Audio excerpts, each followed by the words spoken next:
Okay, so we have to talk about Ielts writing task 2. It is pretty simple and easy. This is the second part of your writing task.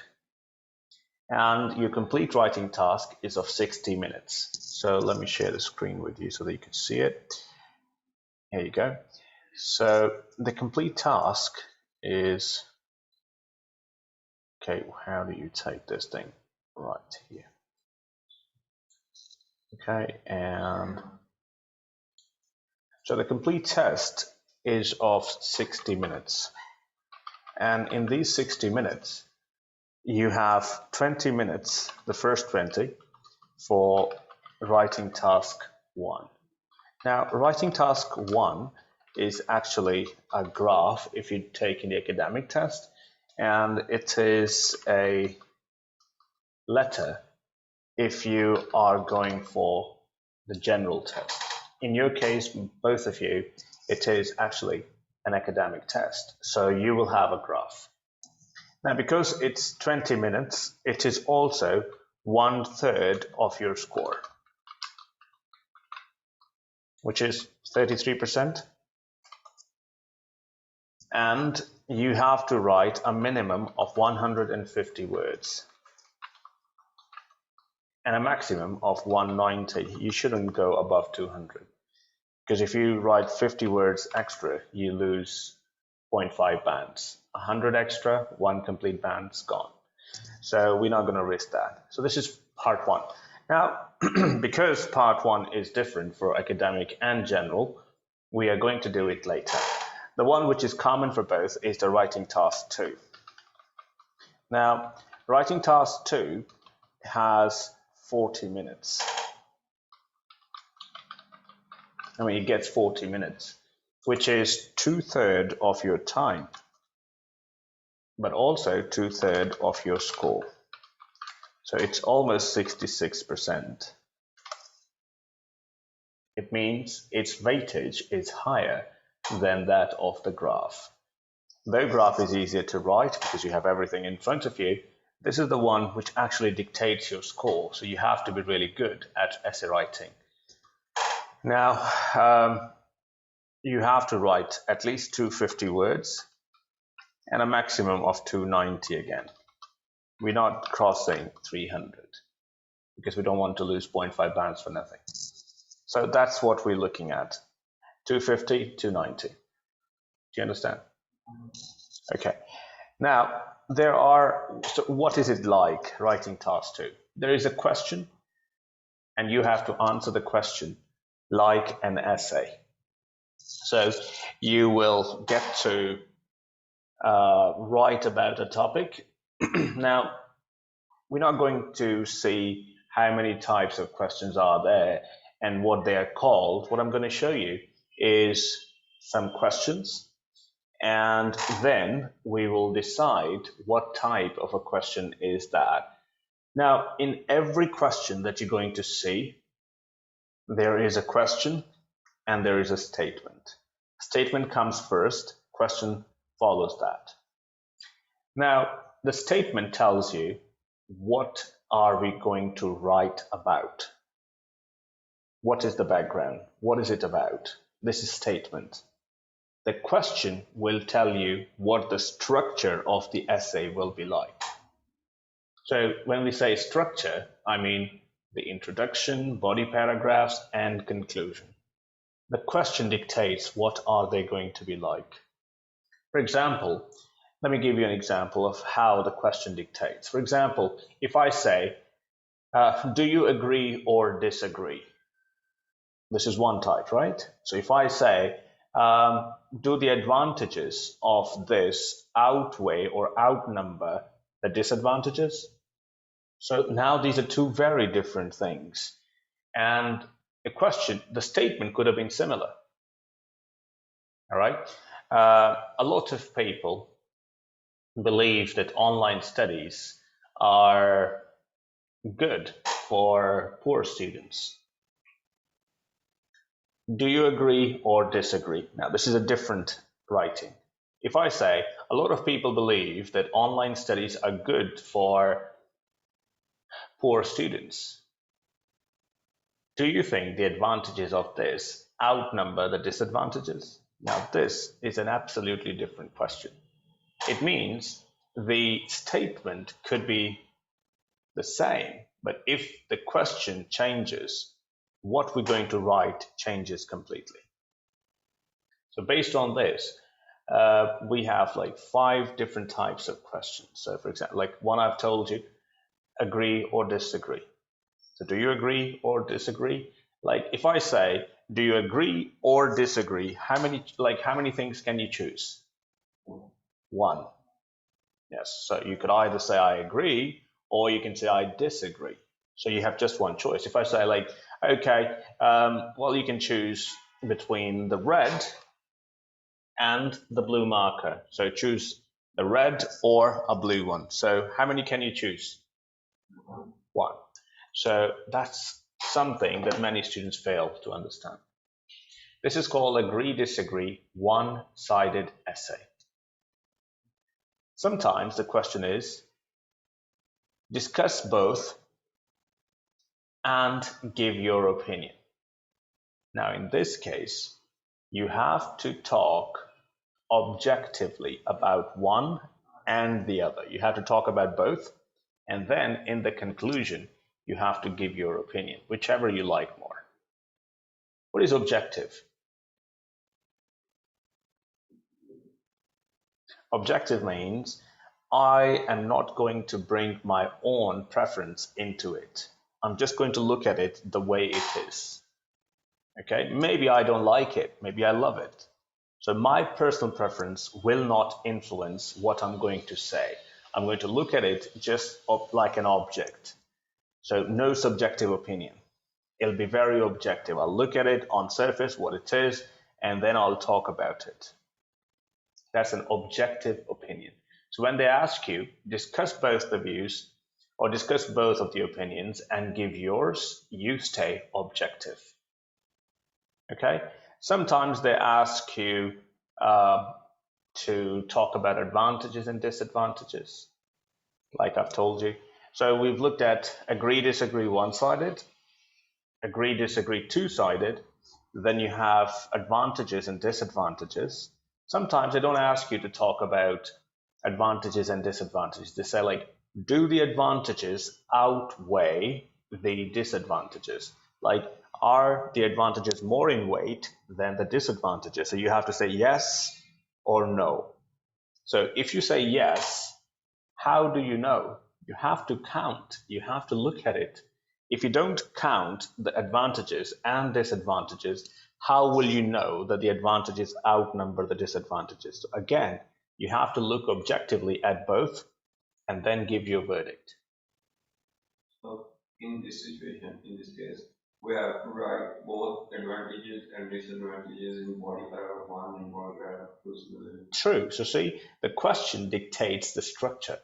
So, for example, if you're looking at do the advantages outweigh the disadvantages, so when you're planning, you'll have a look at advantages and disadvantages. So you plan them both. You have a look, you make up your mind then, and then you start writing. So in one paragraph, the first paragraph, you talk about either the advantages or the disadvantages, whichever you think is more in number or more in weight. So what's the difference between discuss both the advantages and disadvantages, and secondly, discussion? Okay. Now, when we say discuss the advantages and disadvantages of it, we go very objectively about these things. We are not supporting one over the other. Here, you are going to support one, either the advantages or the disadvantages. So there will be a hint of you showing that, say, this is, for example, if you think that, yes, advantages are more than disadvantages, and you believe, yes, I agree that the advantages outweigh or outnumber the disadvantages, then in your writing, you will emphasize that in the first paragraph, that these are the advantages. And when you talk about disadvantages, although you're going to write about the disadvantages objectively, but you will still give a sentence where it will be like, although these disadvantages exist, but they're still not trumping the advantages that it comes with. So you keep reminding what you're trying to prove because you want to prove a point. Now, in writing task 2, you need to understand that writing task 2 is all about giving words to your thoughts. Whatever your words are, you have to give them thoughts. I mean, you have to give words to your thoughts. But you have to do it in such a way that in the fewest possible words, you give the most possible meaning. And at the same time, you have to be explicit. When I say explicit, I mean very clear. Whatever you write, the reader must be able to understand what it means. You shouldn't be beating around the bush. Like no phrasal verbs. Okay? No, can't, won't, didn't. Go with complete words. Cannot, did not, will not, shall not. So whatever it is, complete words. We're not going to go with abbreviations or short forms. We're not going to use phrasal verbs. We're not going to use informal vocabulary. Everything has to be formal and clear. If your writing is not clear, and I get 2 or 3 meanings from one sentence, it is not good for you. Do you understand? So don't try to overwrite in such a way that the examiner doesn't understand. Keep it clear. Do not repeat the vocabulary. Try to use a new word every time if you can for a certain situation. So what we're going to do now is we're going to have a look at a question, and then we'll plan this together. After planning, we will see how to write this particular essay. So let me share it with you on the screen. And how do you stop that? Okay, welcome. Okay, here we go. So here is your topic. Agree, disagree, one-sided. Many children these days have an unhealthy lifestyle. Both schools and parents are equally responsible for solving this problem. To what extent do you agree or disagree with this statement? So you have a few seconds. Please have a look at it and tell me which part of this is the question and which part is the statement. The last part is the question. To what extent do you agree or disagree with this statement? Okay, let me put this thing into red. So this is the question. Okay. And both schools and parents are equally responsible for solving this problem. You know what's funny? Okay. So both schools and are responsible for solving this problem is the statement. Yeah. And what about this part, the first one? Fact. It's a fact. Okay. So he believes this is a fact. Okay. So let's see if we could change its color to something like maybe pink. So this pink statement and the green one, they're both part of the statement. Although many children these days have an unhealthy lifestyle, it is a fact. Yes, it's true. But at the same time, it's a part of the statement because this is the base of it. Many children these days have an unhealthy lifestyle. What is lifestyle? The way of living, The way of living. right? How people live is the lifestyle. Unhealthy, unhygienic. Unhealthy doesn't mean it's about their health. It means the way they are living is not productive. Their behavior. Their behavior, yes, it could be their behavior. What else? The food they eat, the clothes they wear. They oversleep sometimes, too much of video games, for example. Having a behavior which is erratic, they fight. Daily routines could be strange. Yes. So all these things make up unhealthy lifestyle. Okay, so now that you've seen that, let's have a look at, all right, what I've done is like I've overmoved it. Now you know what the statement is. So If you have a look at the green one now, both schools and parents are equally responsible for solving this problem. So children have an unhealthy lifestyle. It's given, we know. But what do we need to do then? Both schools and parents are equally responsible for solving this problem. So this is the debatable part. Are schools and parents responsible in equal proportions, like 50-50? If you think yes, then you completely agree, because the question is, to what extent do you agree or disagree? So you could say, like, I completely agree. If you completely disagree, you could say, I categorically disagree. If you agree to some extent, you could say, I agree to some extent. If you disagree but not completely, you could say, I partially disagree. So here, schools and parents are equally responsible for solving this problem. So do you think schools and parents are equally responsible? There's no difference? I agree. You agree, so it's 50-50. Okay, what do you think? I partially disagree. You partially disagree. It means that you don't think that they are equally responsible. So who do you think is more responsible then? Parents. Parents. Okay, fine. Yes, that's correct. So this is what you believe. Somebody would say, like, schools are more responsible, so that would be okay too, because everybody has a reason for what they say. And this is the beauty of it. People can disagree, and that's all right, because everybody has an opinion, and that opinion is justified, because whatever reason or opinion, whatever opinion they have, they will have reasons for that. So don't get stuck with one opinion. So like, oh, this is the only absolute opinion. No. People have different opinions, and this is the beauty of this world. So it's perfectly good. If somebody says, like, no, schools are more responsible, somebody might say, no, it's the parents who are more responsible. Somebody say, like, oh, it's all right, it's 50-50. So here we're talking about two of them. Some may say, like, okay, no, they are not the only ones responsible. There is the society. So different people come up with different opinions, and that's beautifully fine. We don't mind that. But what we need to pay attention to now is that we need to find vocabulary. For example, if you look at this statement here, many children. Children. We can't keep saying children, children, children. So you need to have, like, at least 3-4 words for children. So you can say children, young ones, kids, offsprings, future generation. So some of these words could be used. If you have more, you could use them as well. Youngsters, okay, teenagers, schoolgoers, students. So there's so many words which are used for young people. Young people is another one. Okay, unhealthy.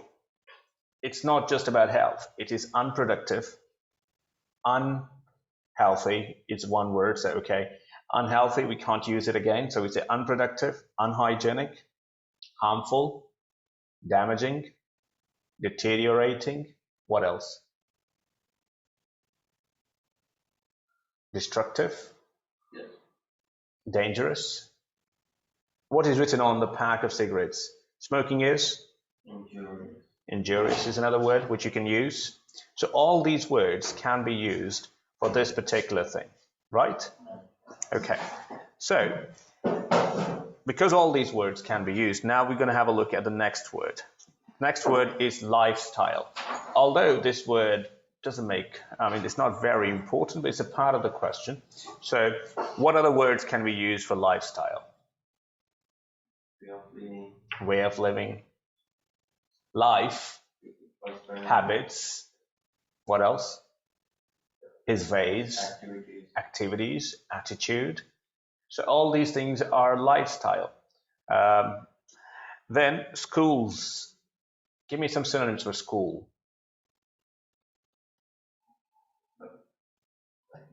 Institution.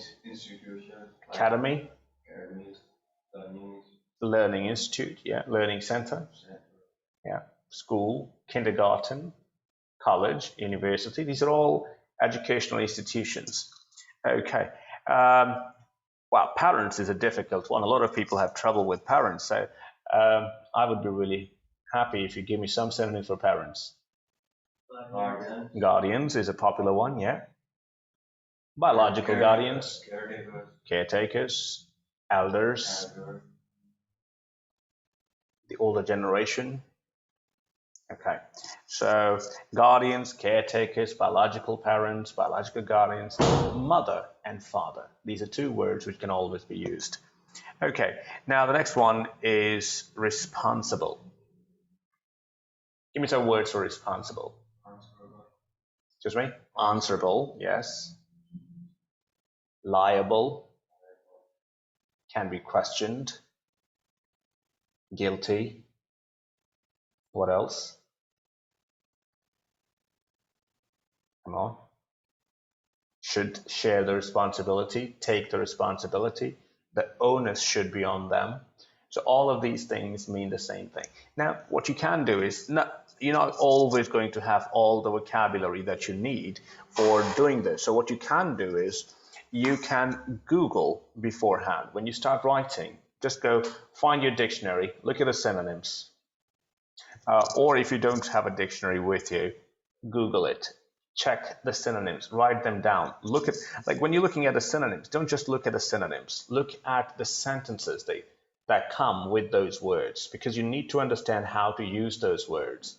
You may know that, okay, this is a synonym, but if you don't know how to use it, like what preposition is used with it, it would be useless. So you prepare the vocabulary. In the test, you'll not be able to do that, but right now you can, because you're preparing.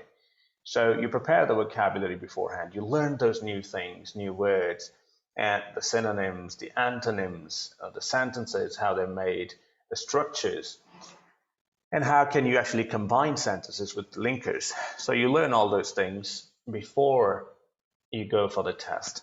So to what extent do you agree? So in your case, you completely agree, right? In your case, you partially disagree. Okay, so let's have a look at some of the reasons that we've found for both parents and for schools.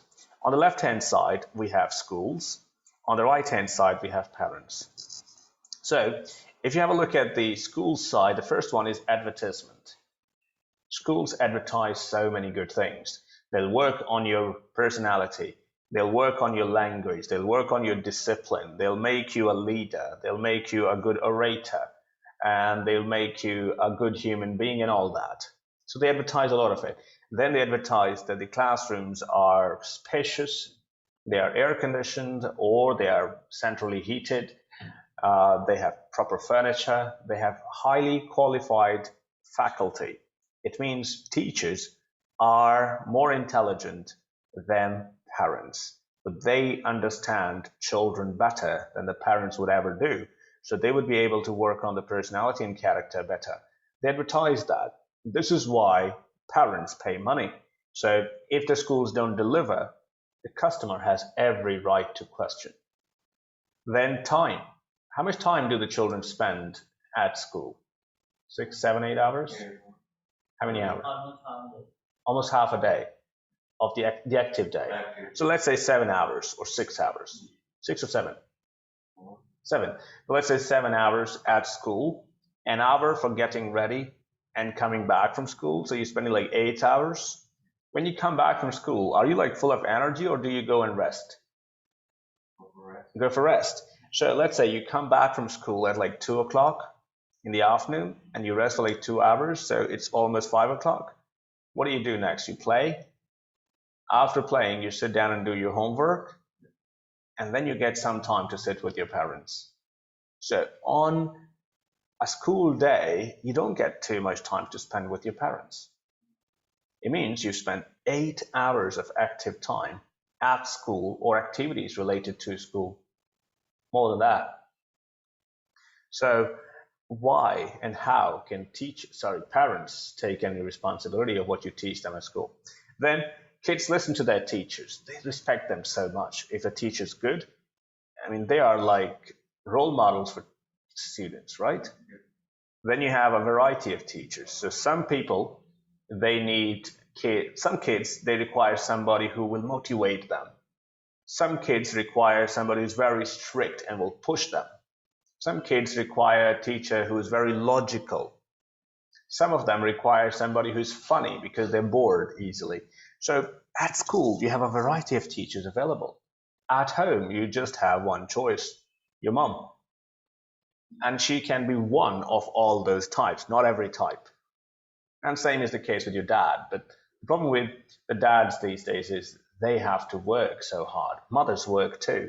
But it's the mothers who spend more time with kids. But some of the mothers are housewives. So they get more time with the kids. Okay, interaction with other kids. How many kids are there in a average class? 30 to 35. Yeah, are all of them similar? No. No. They come from different social backgrounds. They come from different economic backgrounds. When I say social, some of them may come from like one part of the city, some may come from a rural area. When I say economic, some of them could be like highly rich, some of them could be like middle class, some of them could be lower middle class, some of them could be poor. So if it's a public school, for example. So it's an amalgam of different people. Some of them have both parents, some of them have single parent, some of them have grandparents, some of them don't have those. Some of them may have like excellent neighborhood where people are so cultured and civilized. Some of them may not have that. So it means they come from very different places. The languages they speak are different. So when they come in and sit in one place, they interact with each other. This is more like a society that we have. At home, this is not possible. So parents need to cater for that. This is why we have schools. Teamwork in a school, even if the kids fight with each other, they have teams. Like one team fighting the other team. They learn how to collaborate with each other. If they're playing a sport like football, hockey, cricket, whatever they're playing, basketball, they have teams. They rely upon each other. They cherish each other's victory and loss. And sometimes they even support each other when they're losing.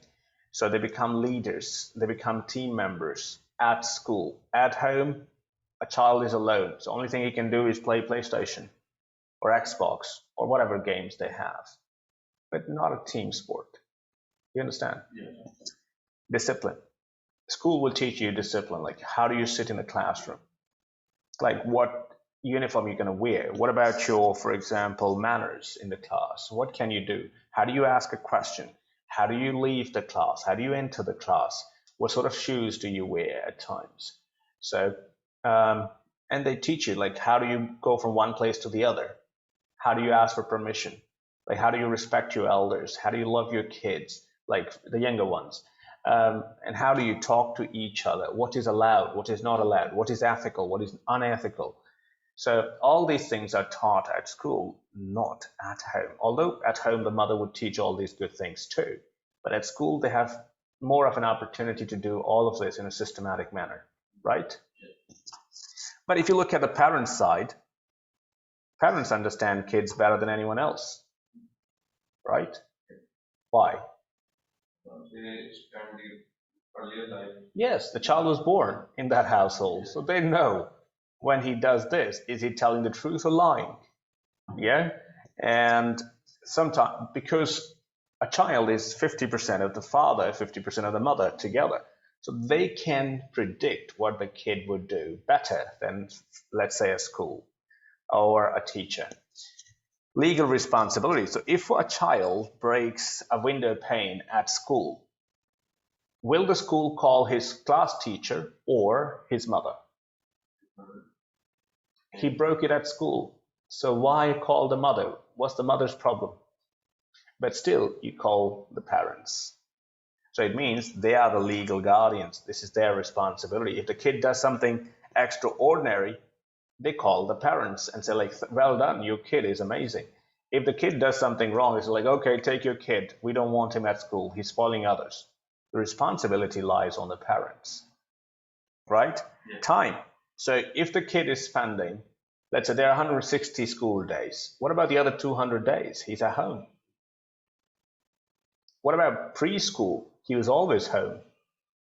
So parents cannot deny that they don't have time to spend with a kid. Finances. Everything you do needs money. Like not everything, but most of the things. So where does the money come from? Like if the kid is eating junk food, who is paying for it? School?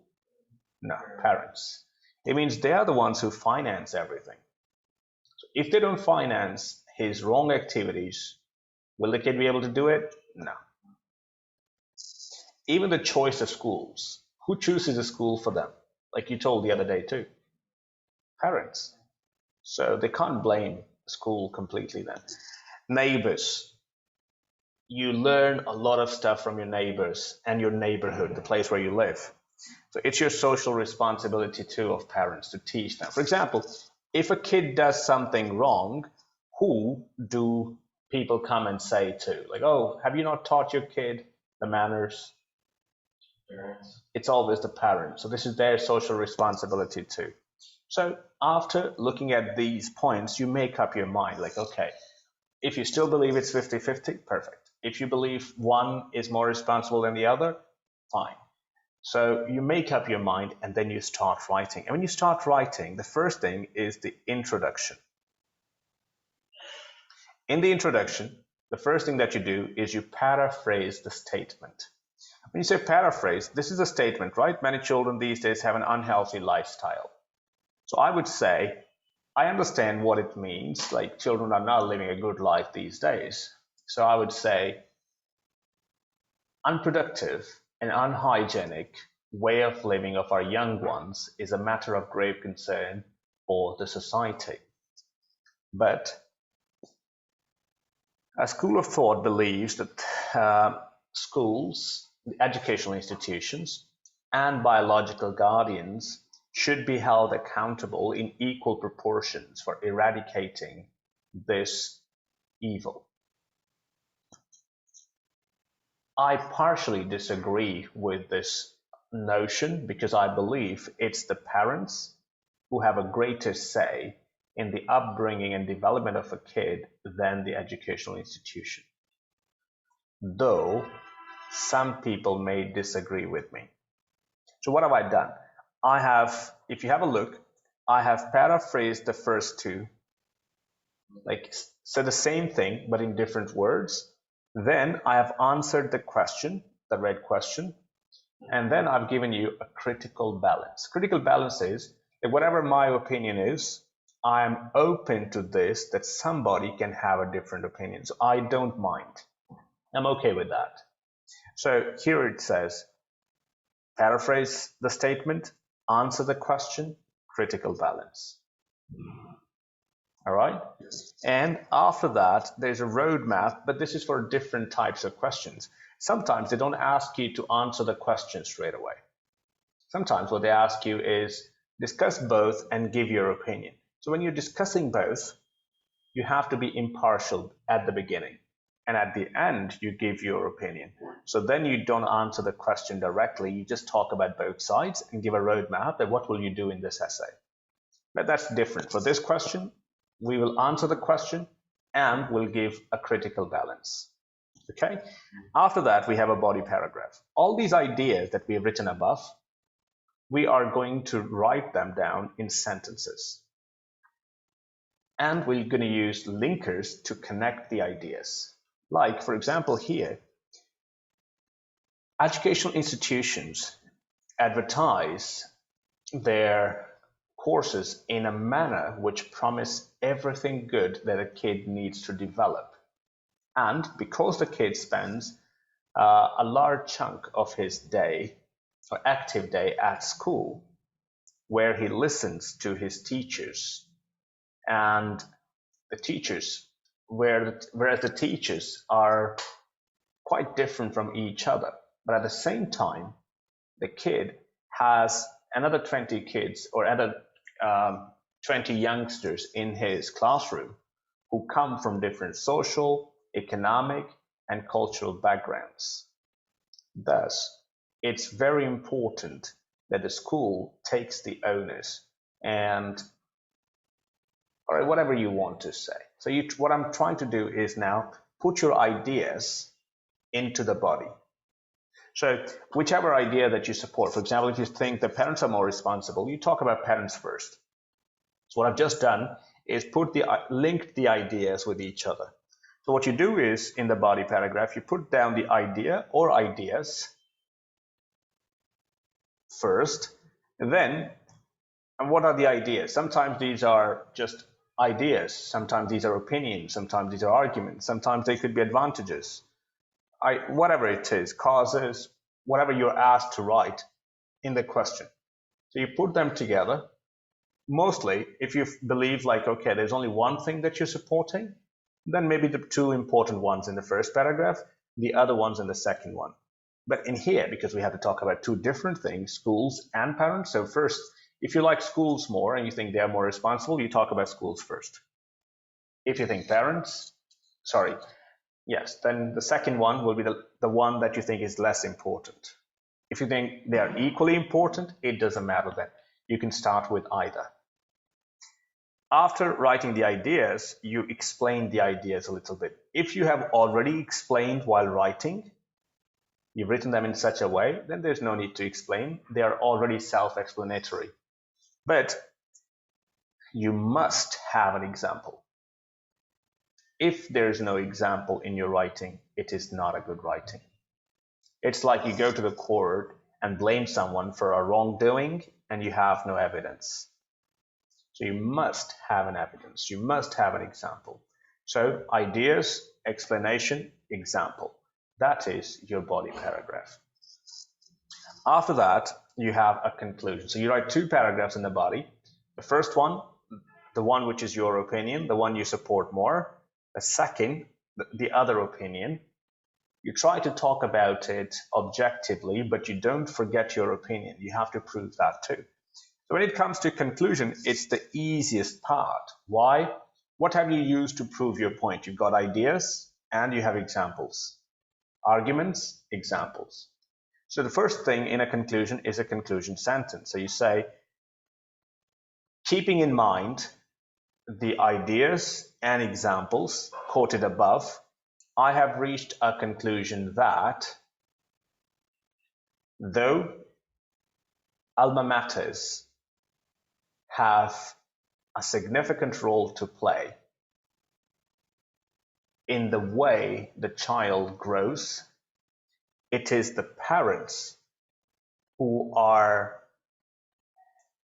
primarily responsible for his upbringing.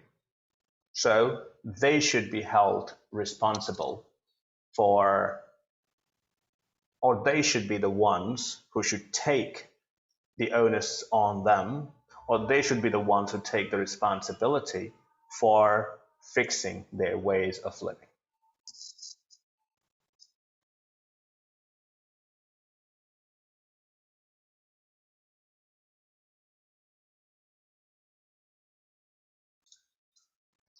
Right, here we are.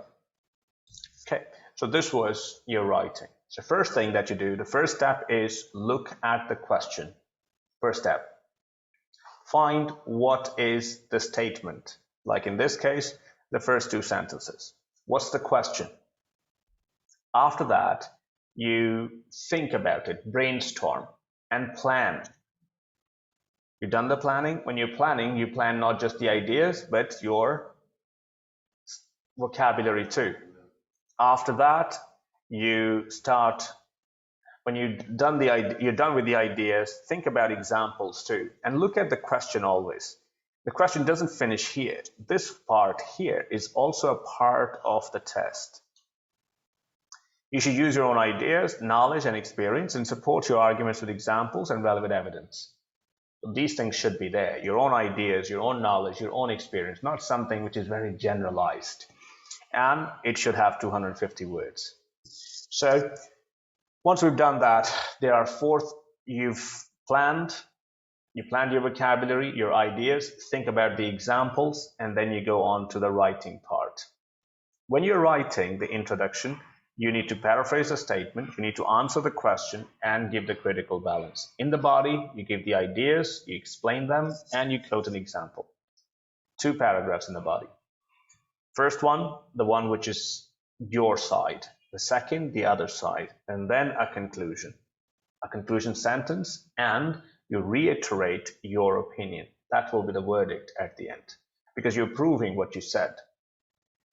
whatever your opinion was at the beginning, this is what you're trying to prove. So this is how you go about that. Okay, there will be 4 things which will be checked. First thing, have you answered the question? Yes. Do you have cohesion and coherence? Like, is it connected?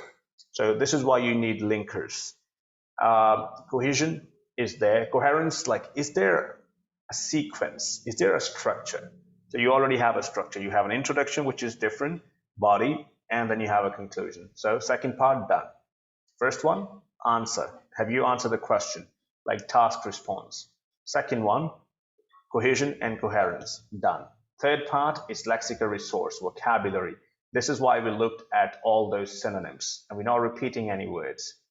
You could also go, the fourth thing is grammar, and this is where you can go with a variety of sentence structures, like you go with simple sentences, compound sentences, complex sentences, and complex compound sentences.